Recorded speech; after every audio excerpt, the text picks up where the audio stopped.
تخيل معايا انت دابا جالس هاز تليفونك وداير السماعات في ودنيك، كتحس بالراحه ياك، كتقول مع راسك هذه غير موسيقى هادئه او ترددات غتساعدني نركز. ولكن واش عمرك فكرتي بلي هاد السماعات قادروا يكونوا هما القيود اللي كيربطوك بمخطط كبر منك بزاف؟ اليوم غنكشف لكم على واحد العالم مرعب كيتسمى الاسلحه السيكوصوتيه.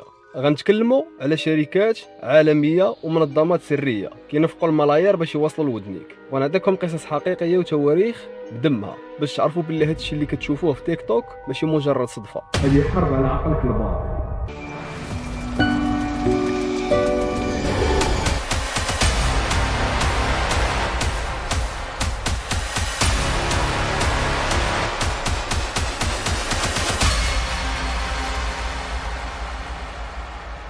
السلام عليكم، مرحبا بكم في امو ستوريز. فيديو اليوم ماشي عادي، ومن دابا كنقول لكم هاد الحلقه تقدر تكون هي السبب اللي غتخليك تحل عينيك على واحد الكارثه كتقيسنا كاملين، وحنا ما جايبين للدنيا اخبار. عمرك سولتي راسك علاش واش كتلبس الكيت وكتسمع شي ترددات غريبه كتحس براسك غايب على الوعي؟ وعلاش مؤخرا ولينا كنشوفوا فيديوهات كتقول لك مع هاد الصوت باش تفتح العين الثالثه او باش تحقق المعجزات؟ انا جربت هاد الشيء براسي وداك الشيء اللي شفت خلعني. حنا كنتكلموا على مخطط شيطاني كيستهدف اغلى حاجه عندك، عقلك الباطن.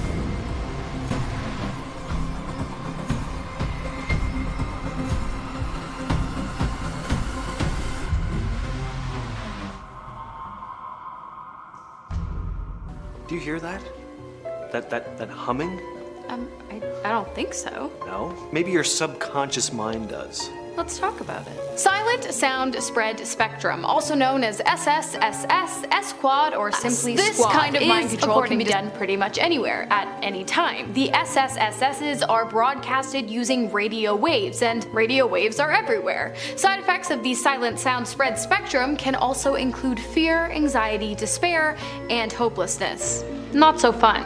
Starting in 1953, staff working at the US Embassy in Moscow started noticing something weird. For some reason, they were being hit with low-level microwave radiation. It wasn't super strong, but it was there, and nobody really knew why. They also looked at how microwave radiation might affect things like sleep patterns and cognitive abilities. One of the main things they checked was if the microwaves could be used to send secret messages directly into people's heads, like a form of subliminal communication. The project went on for a few years, and they claimed that the signals had no serious effects on the health of the staff at the US Embassy. حل معايا عقلك مزيان، غير كتحل تيك توك ولا يوتيوب كيطلعوا لك فيديوهات بترددات 432 هرتز او موسيقى السولفيجيو، كيقولوا لك هذه كتعالج وهذه كتجيب الرزق، ولكن الحقيقه اخطر بزاف. الترددات هي عباره عن شفرات كتدخل نيشان للمخ وكتلعب بالاعصاب وكتخلي الانسان في واحد الحاله ديال التنويم المغناطيسي الخفيف. علاش باغيين ينومونا؟ وعلاش هاد الفيديوهات عندها ملايين المشاهدات؟ والصدفه اكيد لا.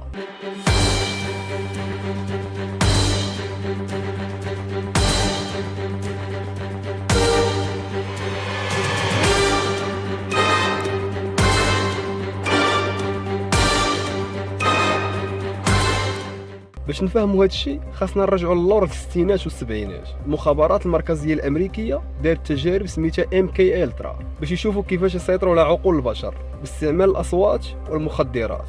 واليوم مابقاوش محتاجين يخطفوا الناس، السلاح ولا في جيبك، التليفون ديالك هو الاداه. هاد الاصوات اللي كتحسبها مريحه هي في الاصل وسيله باش يهدموا الحصون الدفاعيه ديال عقلك ويحطوا فيها رسائل مبطنه اللي كتوجه سلوكك بلا ما تحس.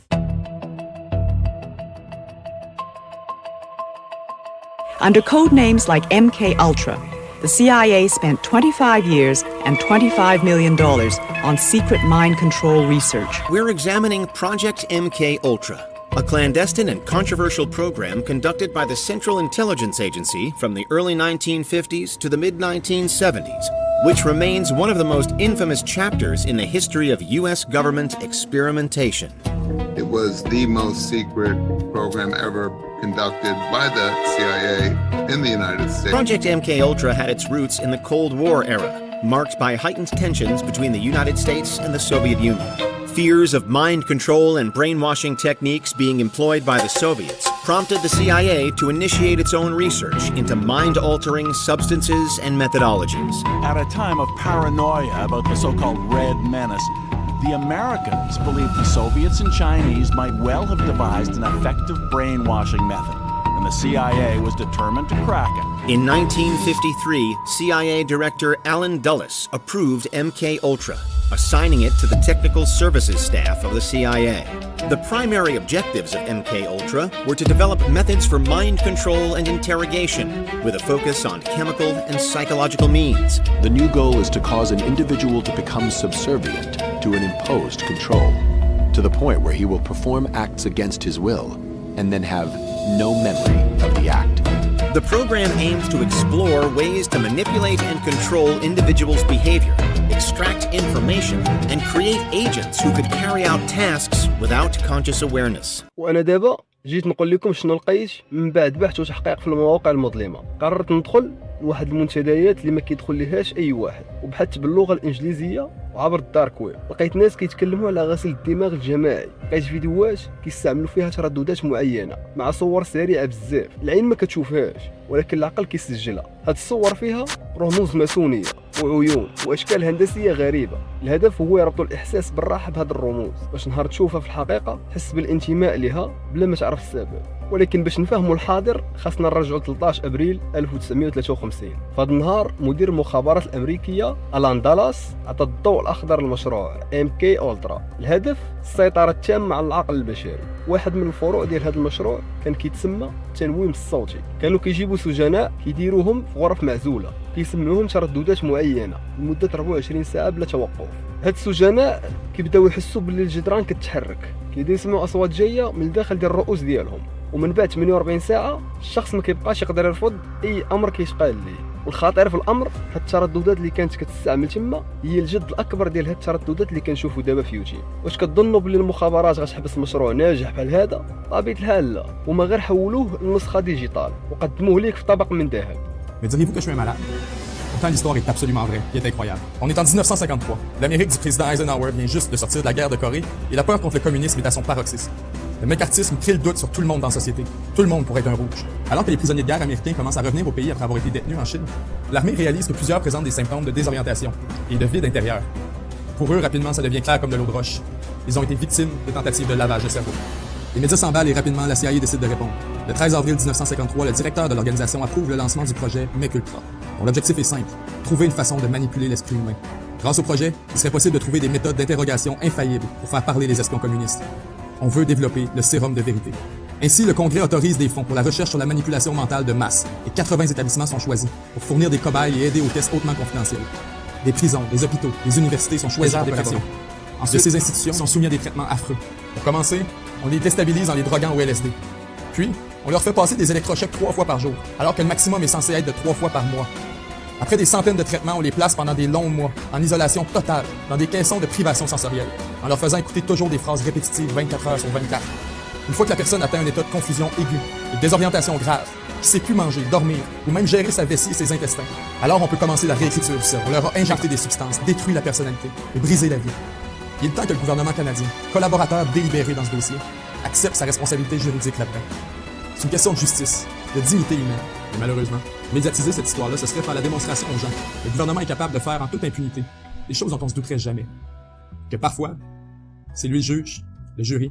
دابا غنمشيو لعام 2016. كوبا، دبلوماسيين امريكيين فجأة بداو كيحسوا باعراض غريبة ودوخة وصداع نصف حاد وفقدان التوازن، والسبب ماشي فيروس وماشي تسمم. تحقيقات كشفت باللي تعرضوا لهجمات صوتيه موجهه، اصوات بترددات عاليه جدا ما كتسمعهاش الاذن البشريه بشكل مباشر ولكن كيمتصها الدماغ.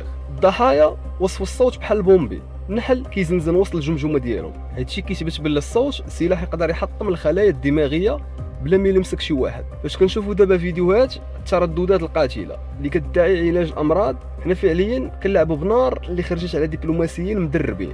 دابا حلوا معايا عينيكم مزيان، كاين واحد النوع ديال الفيديوهات كيتسمى بينورال بيتا. من الناحيه العلميه هي مزيانه ولكن المنظمات السريه دخلت على الخط.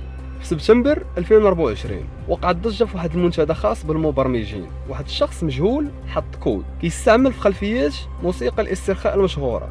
هاد الكود فيه بحال رسائل كتقول كلمات بحال الخضوع، لا وجود لإله، اتبع الضوء، الناس اللي كيسمعوا لهذا الشيء يوميا وهما ناعسين كيبداو يحسوا بتغيير في السلوك ديالهم، كيوليو اكثر استهلاكا، اكثر قلقا، والاخطر كيبداو يشوفوا رموز غريبه في الاحلام ديالهم. واش عمرك حلمتي بعين واحده او مثلثات من بعد ما سمعتي لهاد الترددات؟ اذا كان الجواب نعم فانت وليتي ضحيه لبرمجه لغويه عصبيه صوتيه. علاش هادشي كله؟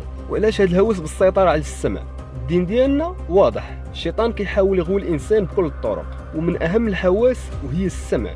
فاش كتشوف رموز بعل والماسونيه مرتبطه بهاد الترددات، عرف بلي المخطط اعمق من مجرد تكنولوجيا. هما باغيين يفتحوا عقلك لكيانات اخرى مختلفه، هما باغيين يفتحوا عقلك لكيانات اخرى. ولكن كيف يتم التحكم بالعقول بالترددات؟